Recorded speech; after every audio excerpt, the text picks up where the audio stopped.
Saya Aina Syafiqah Izwani binti Saleh, nombor matrik S63209.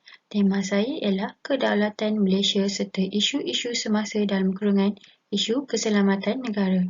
Tajuk pembentangan saya ialah kepadatan pendatang asing tanpa izin di Malaysia yang memberi kesan kepada sosial, ekonomi dan keselamatan. Pendatang bermaksud kepada orang asing yang memasuki ke sesebuah negeri atau negara secara haram tanpa mendapat kebenaran daripada pihak kerajaan negara tersebut.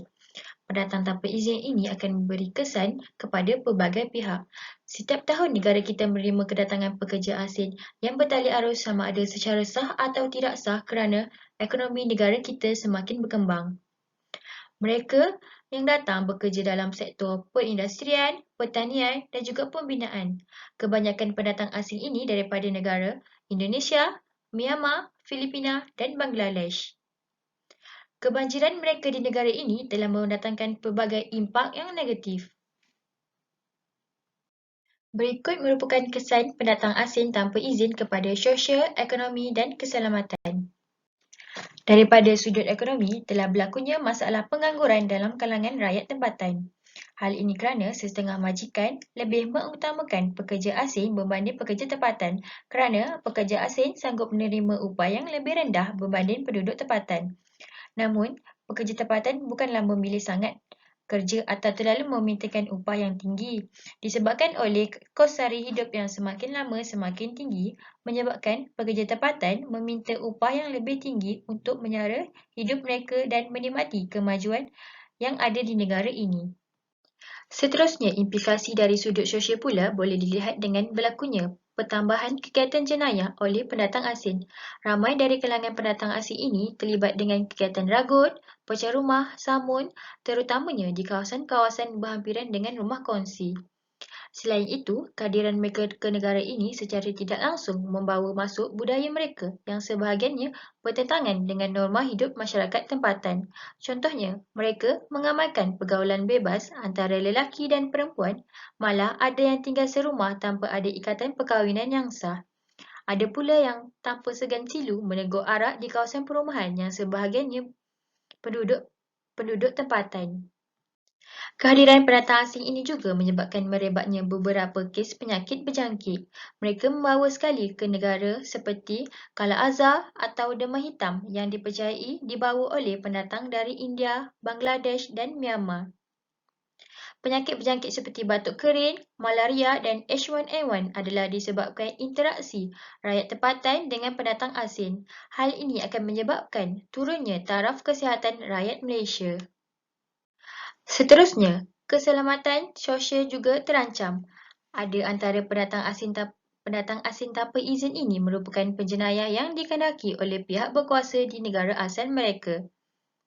Mangsa melarikan diri ke Malaysia supaya terlepas daripada serbuan pihak berkuasa negara asal mereka. Malamnya, mereka terus melakukan jenayah di sini. Hal ini menyebabkan penduduk tempatan hidup dalam keadaan ketakutan. Kes-kes rompakan yang berlaku menanggung trauma kepada penduduk tempatan. Malahan, sesetengah taman perumahan dimasuki pencuri setiap malam buat satu tempoh masa yang panjang.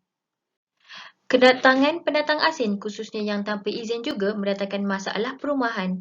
Mereka akan mendirikan kawasan perumahan secara haram.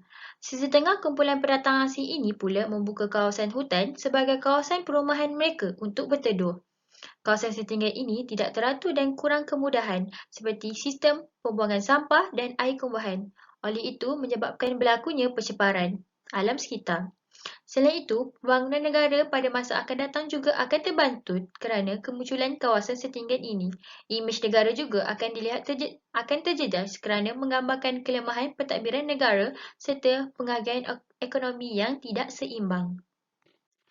Di samping itu, memang tidak dapat dinafikan bahawa kemasukan pekerja asing menyebabkan peluang pekerjaan penduduk tempatan tersekat berikutan dengan sikap majikan yang lebih mengutamakan pekerja asing kerana upah mereka yang lebih murah berbanding mengupah pekerja tempatan yang mahal. Sikap tidak memilih pekerja haruslah wujud dalam peribadi pekerja tempatan. Jika mentaliti sedemikian tidak diubah, hidup penduduk tempatan akan tersempit. Sikap majikan yang ibarat peribahasa kera di hutan disusui, anak di rumah mati kelaparan akan memberi impak negatif kepada rakyat tempatan. Kesan yang terakhir ialah pelancong yang datang ke negara akan berkurang. Hal ini dikatakan demikian kerana terlalu ramai pendatang asing yang berada di kaki lima bandar menyebabkan pelancong berasa tidak selesa untuk bersia-sia dan berjalan. Setengah pendatang asing duduk meminta sedekah dan mengacau ketenteraman awam.